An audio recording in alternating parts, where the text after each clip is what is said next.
ये बात बिल्कुल सही है कि रावण के दरबार में 4 दांत वाले सफेद रंग के हाथी उसकी रक्षा करते थे। तो अब हम आते हैं ये सफेद रंग के हाथी। क्या आपने कभी सफेद रंग का हाथी जो बादल जैसा सफेद होता है देखा कभी? हालांकि जो साइंटिस्ट हैं जो मॉडल तैयार कर रहे हैं वो भूरे रंग का या ग्रे कलर का हाथी जो है वो दिखाते हैं, पर वाल्मीकि रामायण ये बात दावा कर रही है बार बार कि वो जो हाथी थे वो सफेद रंग के 4 दांत वाले हाथी थे। पहले हम इस बात को डिस्कस कर लेते हैं कि क्या सफेद रंग का हाथी हो सकता है। तो मैं आपको ये बताना चाहता हूँ ये पॉसिबल है। तो जानवरों और इंसानों में एक जेनेटिकल प्रॉब्लम आती है जिसे कहा जाता है एल्बिनिज्म। इसमें क्या होता है कि जैसे शेर है, सांप है और मगरमच्छ ये सफेद रंग के हो जाते हैं, और इनमें क्या होता है ये जो इनकी स्किन होती है कहीं भी गुलाबी कलर की भी आप देख सकते हैं, इनकी आंखें भी कभी सफेद या गुलाबी हो सकती हैं, कुछ ये जेनेटिकली प्रॉब्लम होती है। और जब एक ही जैसे सफेद जैसे शेर है या सफेद रंग का दूसरी शेरनी, अगर इन दोनों को क्रॉस कराया जाए तो सफेद रंग के ही बच्चे पैदा होंगे और ये जेनेटिकल जीन जो है चलता चलेगा उनकी वंशावली में। तो इस बात के बहुत हद तक पॉसिबिलिटी है कि ये जो हाथी थे इस तरीके के सफेद रंग के हो सकते हैं। पर इसमें एक लोचा है कि ये जो हाथी थे, जैसा कि वाल्मीकि रामायण और जो ये वेबसाइट दावा करी है कि रावण की रक्षा करते थे, इसमें एक प्रॉब्लम ये है कि जो ये जानवर होते हैं वो क्या होता है, इनकी जो दृष्टि होती है वो कमजोर हो जाती है क्योंकि ये है सफेद रंग के। अगर हम देखें लंका जो है गर्म एरिया है और गर्म एरिया में सीधी धूप पड़ती है तो क्या होता है ये ठीक से देख नहीं सकते। दूसरा जो ये जानवर होते हैं ये अपना शिकार भी आसानी से हो जाते हैं, पर ये हाथी तो इस हाथी का शिकार तो हाथी तो ना ही शिकार करेगा ना ये शिकार होगा। पर क्या है कि अगर ये जो हाथी है जो रक्षा करने के लिए पाला गया है, इसे दिन में तो इसे कुछ दिखाई नहीं देगा, यानी अंधा है, जो ये यानी कह सकते हैं कि रावण ने अंधों की सेना पाल रखी थी। दूसरी बात क्या है कि अगर कोई दुश्मन इसे दूर से देखना चाहे रात को तो सफेद रंग का है तो क्लियरली दिखाई दे जाएगा। तो इस बात पे एक क्वेश्चन मार्क खड़ा होता है कि रावण इतना मूर्ख था जो इस तरीके के जानवरों को पालता था जिन्हें दिखाई नहीं देता था। ये जो सनातनी थे इन लोगों को ये पता नहीं था जो सफेद रंग का हाथी है जो काल्पनिक हाथी है ये जो हैगा देख नहीं सकता, और दूसरा ये दुश्मन के लिए आसान निशाना भी है। यानी अगर दिन में किसी दुश्मन ने हमला कर दिया तो ये हाथी अपनी कमजोर दृष्टि के कारण अपनी ही सेना को रौंद डालेगा, और रात को तो आसान निशाना है ही, क्योंकि रावण ने ऐसे ऐसी चीजों को अपने पास पाल रखा था, एक गद्दार भाई को और ऐसे ऐसे हाथी और ऐसे। हर राम का अपना रावण, हर राम का अपना दशहरा।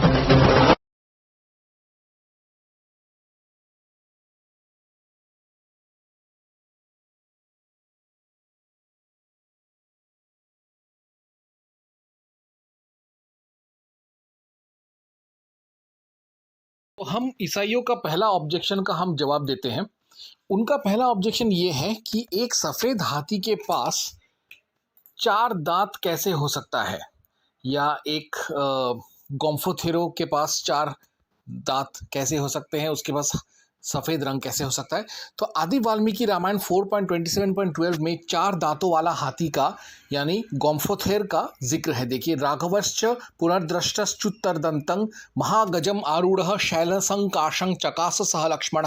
मैंने श्री रघुनाथ जी को फिर देखा, वे 4 दांत वाले विशाल गजराज पर जो पर्वत के समान ऊंचा था लक्ष्मण के साथ बैठे हुए बड़ी शोभा पा रहे थे। इसमें साफ तौर पर गोम्फोथेरस यानी 4 दांतों वाले हाथी का जिक्र है। इसका जिक्र वापस वाल्मीकि रामायण 5.9.4-5 में होता है। उत्तमं राक्षसावसं हनुमान वलोकयन आससाद लक्ष्मीवान राक्षसेन्द्र निवेशनम चतुर्विष्णावैर द्रवरिदैर स्त्रीविष्णा विषाणस्तथैव च।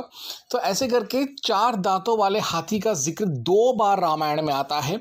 अब हम वो श्लोक पढ़ेंगे जिस पर एंजल वी चंद्रा को तकलीफ है।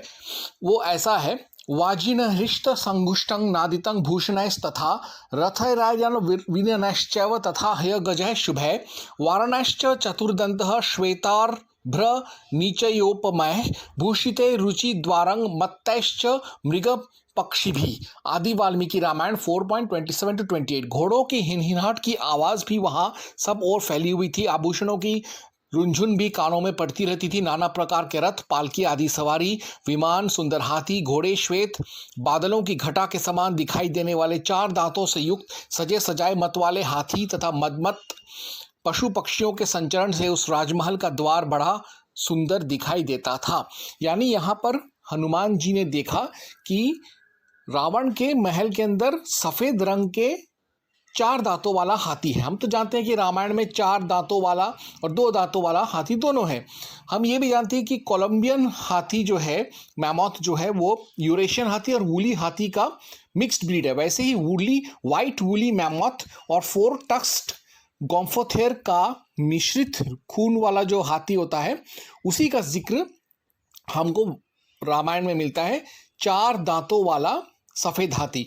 अब हम एक और पढ़ते हैं कि क्या आदि वाल्मीकि रामायण 4.27 to 28 में सफेद हाथी को युद्ध के लिए या रक्षा के लिए इस्तेमाल किया गया था? नहीं, उसमें यानी आदि वाल्मीकि रामायण 4.27 to 28 में खास तौर पे लिखा हुआ है कि रावण के राजमहल में तरह तरह के जंगली जानवर और सफेद 4 दांत वाला हाथी सिर्फ अलंकार के लिए, सिर्फ उसके बाग बागीचे में घूमने के लिए था।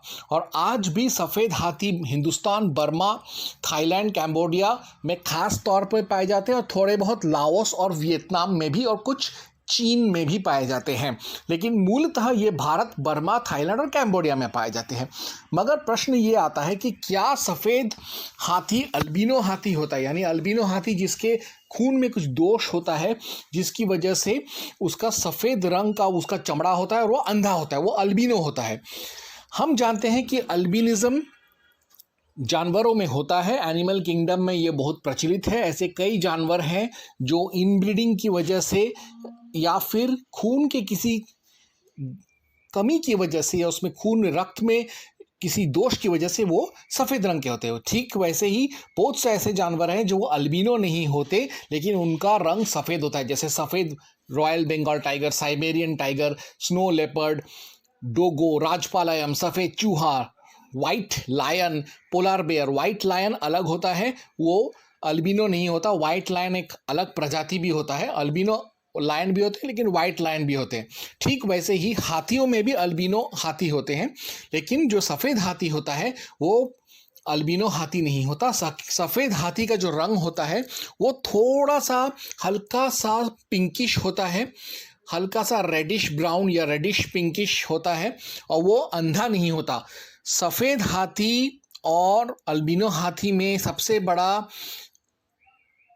तफात यही है कि अल्बिनो हाथी अंधा होता है और उसके अंदर कुछ जेनेटिक प्रॉब्लम्स होते हैं जिसकी वजह से उसका चमड़ा ऐसा सफ़ेद है, और वो सफ़ेद हाथी में ऐसा कुछ भी नहीं होता।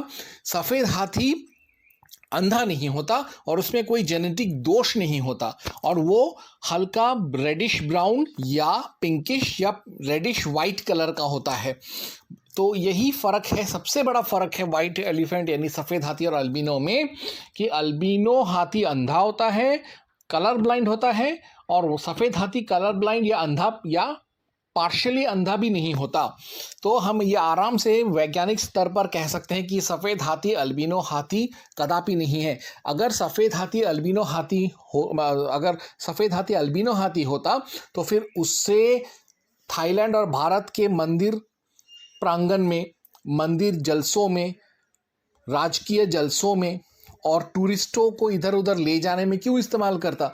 क्या किसी अंधे और कमज़ोर और कोई डिजीज्ड जानवर का इस्तेमाल करता है इन सब चीज़ों के लिए? बिल्कुल नहीं। यहाँ तक कि अल तबारी ने ये भी कहा था अपने एक किताब में कि ससानी महाराजा किंग खुसरू द द्वितीय ने सफ़ेद हाथियों का इस्तेमाल किया था और जिससे अरब का जो सबसे बड़ा जनरल था वो युद्ध में मारा गया था। आज भी थाईलैंड में सफ़ेद हाथियों को उनके प्रमुख विजयित युद्धों का नाटक दिखाने के लिए इस्तेमाल किया जाता है। तो हम इस चीज़ पर ये निष्कर्ष निकाल सकते हैं कि सफ़ेद हाथी अल्बिनो हाथी नहीं होते, सफ़ेद हाथी होते हैं, आज भी पाए जाते हैं। सफ़ेद हाथी अल्बिनो हाथी नहीं होते क्योंकि अल्बिनो हाथी की तरह ये अंधे, कलर ब्लाइंड या कमज़ोर नहीं होते या इनमें कोई रक्त का दोष नहीं होता। और तो और सफ़ेद 4 दांत वाले हाथी जो रामायण में दिए गए हैं वो भी वैज्ञानिक तौर पर सही है क्योंकि वो मैमोथ और आपके 4 दांत वाले हाथी के मिश्रित खून के हैं। लेकिन ये सब चीज़ ईसाई नहीं समझेंगे क्योंकि वो बाइबल का अनुसरण करते हैं जो एक अवैज्ञानिक और काल्पनिक पुस्तक है, एक मानवकृत झूठा पुस्तक है जिसमें कम से कम 5000 विरोधाभासें हैं। तो ऐसे एक चूतिया किताब को मानने वाला चूतिया पास्टर एंजल विवेक चंद्रा जो ये कहता है कि वो कोविड पैंडेमिक यानी चीना पैंडेमिक को अपने पावरफुल हीलिंग प्रेयर से हटा देगा और अपने तेल से, जो चमत्कारी तेल से हटा देगा, ऐसे चूतिए का आप बिल्कुल यकीन मत करिए। आप भारतीय विज्ञानों का यकीन करिए जिन्होंने ये साबित कर दिया है विश्व के स्तर पर कि आर्यन माइग्रेशन थ्योरी झूठा है और रामायण बिल्कुल सच्चा है, बिल्कुल सच्चा है रामायण। इसीलिए आप एंजल विवेक चंद्रा और उसके ईसाई सेना पर यकीन मत कीजिए, आप अपने धर्म पर ही रहिए और रामायण को रोज़ पढ़ा करिए। क्योंकि अगर आप रामायण पढ़ेंगे तो हिंदू बने रहेंगे।